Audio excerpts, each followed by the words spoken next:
Donald Trump was an aberration, a gargoyle, a monster. He created all the tension, strife, and conflict that Americans are suffering with right now. And none of it has anything to do with Barack Obama, who was in power immediately before him, right?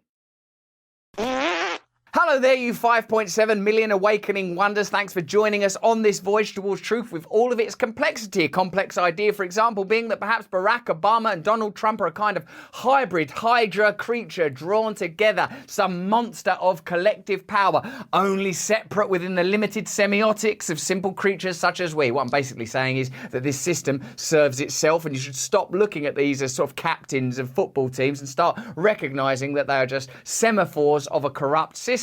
Anyway, don't take my word for it. Turn on the notification bell right now so you never miss a video. We do one every single day. And have a listen to what David Sirota, creator of the film Don't Look Up, has to say about Barack Obama's culpability in the creation of the problems that Americans are living through right now. Stay to the very end because it's a fantastic conversation, whether you're a person on the left or the right or a person who's just disgusted with the corruption throughout American politics. Let me know in the comments what you think of this video. It's fantastic. Listen, I'm glad you bring up Obama because I think we need to understand that I do believe that the 2008 to 2010 period is the pivot point. I know people put the pivot point as 2016. I don't think that's true. I did a very deep dive reporting project called Meltdown, which was a podcast, eight episode reported podcast, which was traced the response or really failed response to the financial crisis to the rise of Donald Trump. And in the broad strokes, I think we have to understand how big a deal what happened, how big a deal that was, which is to say you had a guy who campaigned for president on hope and change, really, truly raised lots and lots of people's hopes and aspirations after those hopes and aspirations had been stomped for decades, but certainly culminating with Hurricane Katrina and the Bush years, if we can remember back that far, right? I mean, people were really demoralized after the Bush presidency.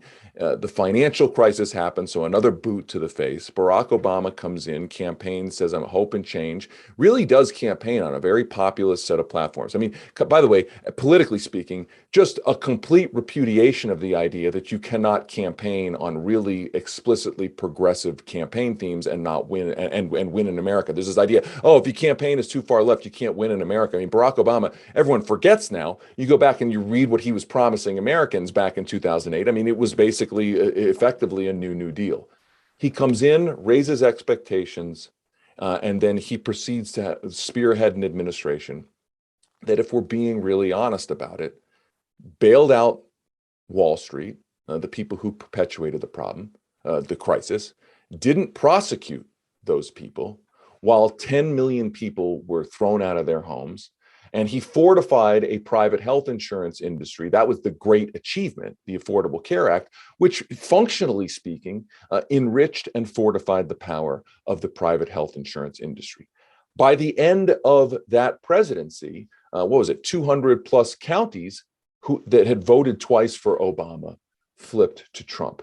And my question is, what did you expect was going to happen? What did you think was going to happen when you came in raising everyone's expectations and then so clearly and obviously sided with your donors to the point at one point that famously his chief of staff called the left? There was a moment in the healthcare debate where there were some lefty groups that were proposing to pressure some corporate Democrats for, I think it was a public health insurance option, just like a teeny little good thing. And the White House chief of staff called, basically, I don't want to use it, but slurred them, called them, effing whatever, exuding the idea that what the agenda was to stop the left from even trying to help Obama realize his purported agenda. And I want to underscore purported.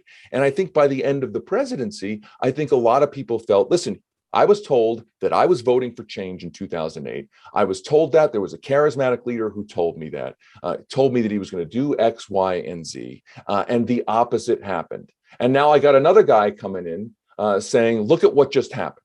right? Look at all this crap that just happened, and I'm here to fix it. And I don't think Donald Trump, you and I agree, I don't think Donald Trump was there to fix it. I think that was completely cynical, but I think that's an inevitability in politics. If you don't succeed, some opportunist is going to come along and seize the opportunity. And I want to be clear, I'm not laying this only on Barack Obama, because I don't believe things happen as singular.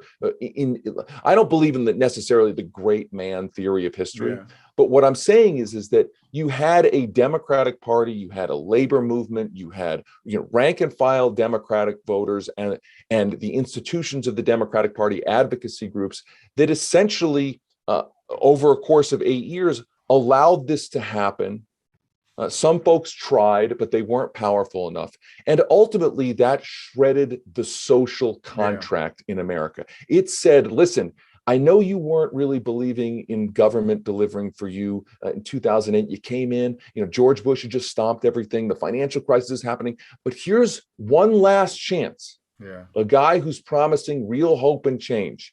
And then at the end, there's a kind of fool me once, shame on you. Fool me twice, shame on me. And what I'm really worried about is the fact that that moment so thoroughly demoralized people, so thoroughly ended their ability to expect, demand, and hope for anything positive from government, that we are now on a nihilistic path, on a kind of jokerized path. And I think Donald Trump was the joker, and I'm worried about who the next joker is going to be. That's cool. That nihilized path, I think an aspect of this that when you talk about the dormant emotional undercurrents, I think it's worth looking, without getting too crazy, into the sort of psychic archetypal energies that may underlie, a cultural life, the sort of psychogeography of a land, of a nation.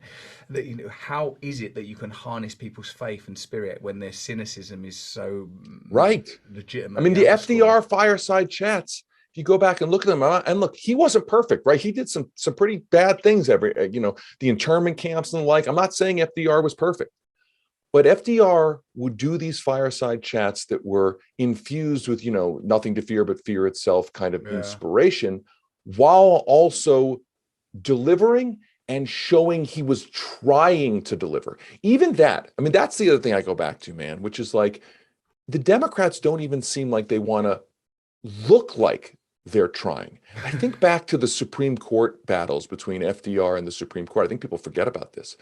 Joe Biden, you've seen the last week, right? Joe Biden, the Democrats. Oh, the Supreme Court issues all these rulings. And what do you hear from the Democrats?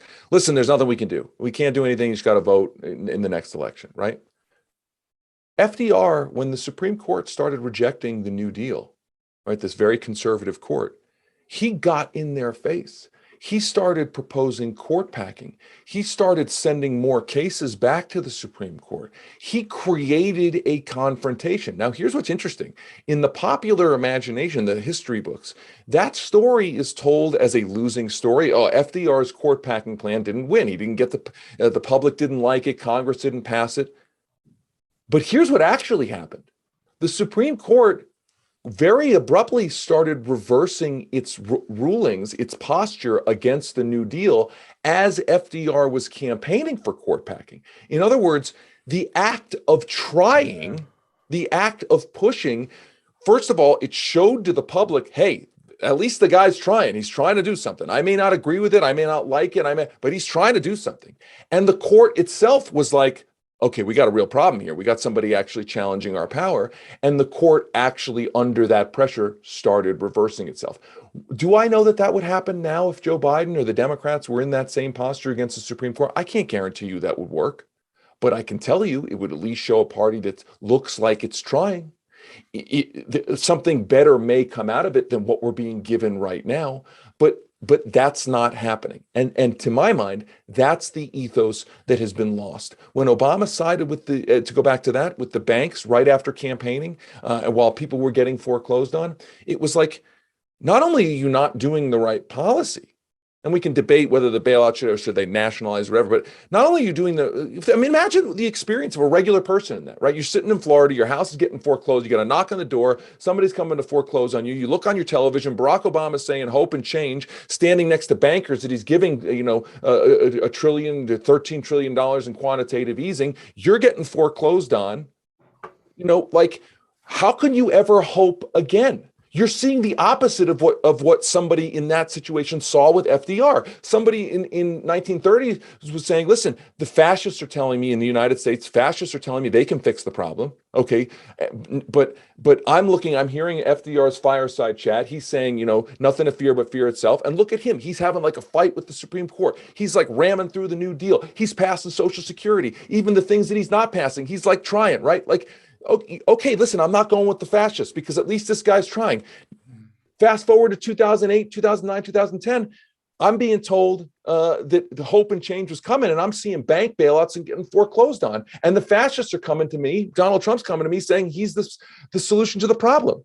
Well, guess what's going to happen? If you enjoyed this conversation, you might consider signing up to David Sirota's platform, lever.com. The link is in the description. Let me know what you thought of it in the comments. Give the video a thumbs up. Turn on the notification bell because the algorithm is like an alligator. It can't be trusted, and we make videos every single day for you. If you enjoyed this video, have a look at either of these ones. They're both good. And sign up to my mailing list right now. We do online events every week. We go deeper into these subjects and we create content that I know you're going to love. More important than any of that, though, is that you please stay free.